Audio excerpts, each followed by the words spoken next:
their way through. Coming up on the inside, that's Mindy Smith. And now a good job of blocking out by the Rustlers, trying to prevent anybody from getting out. We'll see who finally breaks out. Here comes Laura Heiser. She gets out, and the first thing that happens so many times, down she goes. Smith now going high, reaching back, takes a whip from Katie Cooper. And Mindy Smith again now finally coming out is Pam Hutchinson, number 46. And Buddy Atkinson, Hutchinson has a very unusual skating style. Yes, she does, but you'll notice how hard she's pushing here, and it loses the balance just a little, but regains it. Now, pop, a nice little block, the slide block in there. And it's Pam Hutchinson and Mindy Smith. Mindy Smith, of course, the faster of the two. Obviously, she realizes she just turns right around on her skates, calls Hutchinson up. Smith completely unconcerned about any speed. Pam Hutchinson out of Fort Lauderdale at 5'8", 135 and a half. Katie Cooper now does a good job of rotating back and puts Hutchinson down. That's what Buddy Atkinson talked about. That straight style of skating did not serve her well, but the jam was cut off and ran out of time, no points. Well, and Mindy Smith, in typical showgirl sizzle style, takes her helmet off, Ken. We saw Kim Hart going around in the first jam without her helmet on. We saw Mindy Smith take it off here, just like Deion Sanders does sometimes to the Cowboys. They start to show too much sizzle, lose some substance. They may give the wrestlers a chance by doing so. And now this is something we don't see too often. Shea Brown, the biggest and the most physical of the showgirls, putting on a jammer helmet. She's being pursued by Talisa Miller, Tink out of Cincinnati, Ohio. Renee Blevins might be the spark plug, but as far as I'm concerned, Talisa Miller, the go-to gal, and she shows why right there as she puts down Shea Brown. Miller, 5'6", 140 out of Cincinnati, and somebody needs to step up their play and get the Rustlers on the board, and right now it's up to Talisa Miller. She takes the elbow from Katie Cooper. Cooper doing a good job in this game of blocking out the Rustlers, but now you see Miller winding through. She passes Katie Cooper. That's how you score in the WSL. Once you've lapped the pack and passed a member of the opposing team.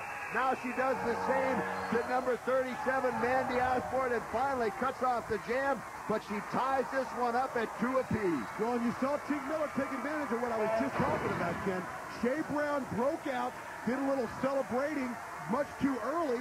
She allowed Tink Miller to knock her down, come around unimpeded, score points for her Rustlers, and let them get quickly right back in here.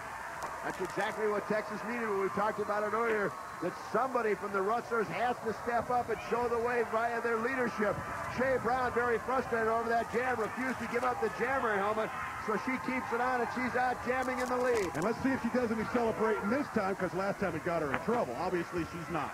And also coming up now is Kim Hart, and sandwiched in between one of the Texas Rustlers.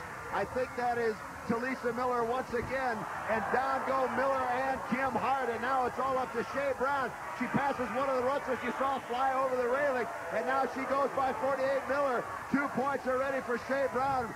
Shea Brown winding her way through the entire pack, picking up 3 and now 4 points, and Shea Brown pulls off the jam, but a big 4-point jam for Shea Brown, and the dice are up 6-2. Well, she did a great job because she stayed focused, Ken. Like I mentioned, she didn't celebrate like she did last jam when it got her in trouble. Instead, she kept her hat on, she kept her nose to the grindstone, scored points, allowed her physical presence, she's a very large young lady, to take effect, and she did a great job for her Nevada hot dice. It's something the dice needed. We have talked about it, very honestly. A lot of people have been a little disappointed in the play of Shea Brown. Not that she's not been a contributor, but we're really looking for her to step up and get more out of her, and certainly 4 points on that jam may go a long way to doing just that.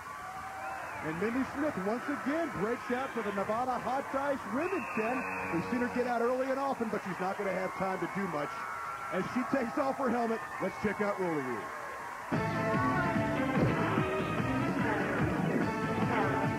I'm Sean Corbin, head official of the World Skating League. I figured it's time you learn the rules from someone who actually knows the rules. The most important job for a referee is to determine how many points are scored on a jam. A point is scored every time a jammer laps an opposing skater. Here Denise Loden is passing members of the California Plakes. Although she passes them several times, she only receives 1 point for each one that's lapped. Here, Loden whips Debbie Rice past Brooke Sonneman. But before Rice falls off the jam, Sonneman passes her back. Does Rice get the point? Yes, she does. Because once she passes the other skater, the point is there for good. Now you know the rule. We'll be back right after this.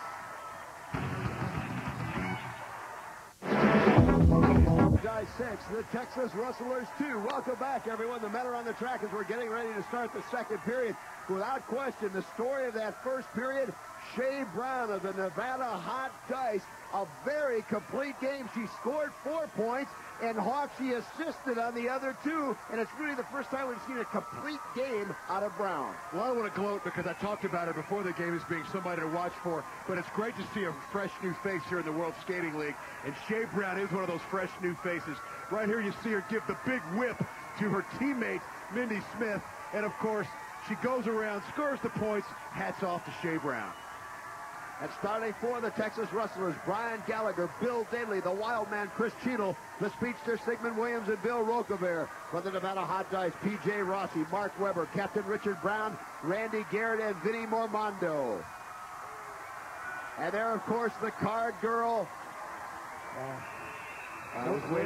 Words are not necessary. I knew there was going to be a deep breath coming. I had no doubt. And we are back. It is 6-2, the Nevada Hot Dice, but breaking right away. This is Brian Gallagher for the Texas Rustlers. He is certainly their go-to skater, and on the other side, it is P.J. Rossi, and down goes Rossi. Brian Gallagher, 5'10", 160, all alone, and Brian, part of the taking a page from the Nevada Hot Dice, playing for the crowd, playing for the camera. But trailing 6-2, Brian, you might want to think about trying to catch up to the pack while you still got some time left in this jam. Now, working back in the rotation with the Nevada Hot Dice, you see Captain Richard Brown trying to block out Gallagher. Also beginning to drift back as Mark Weber's added insurance policy. We'll see what kind of luck Gallagher has against Richard Brown. And now Gallagher begins to run out of time. We talked about him pausing as we're under 10 seconds. Brown doing a good job. Now you see referee Sean Corbin waving out. Now Richard Brown is going back after him. The referees are awarding Gallagher a penalty point. Richard Brown skated backwards against the pack. It's illegal in the WSL. Good call by Sean Corbin. Referee's discretion. Gallagher picks up one hard-earned point. Well, and again, Brian Gallagher, ever since early in the season when he was traded from the California Craigskin, has had a chip on his shoulder, and I don't know why he was celebrating early in that jam, but he was wasting valuable points, or valuable time, valuable energy, and again, it came back to haunt him, which has been typical for these Texas Rustlers all season. There you see Richard Brown serving a one-jam penalty in the penalty box. Chris Cheadle, the Wild Man, out jamming for the Texas Rustlers. We've talked about it so many times. The Rustlers, flashes of brilliance. They've got some great skilled players. They just can't put it all together. Now Micah Martin takes down the Wild Man, Chris Cheadle. Micah Martin, green hair and all, was very quick skater. Now he's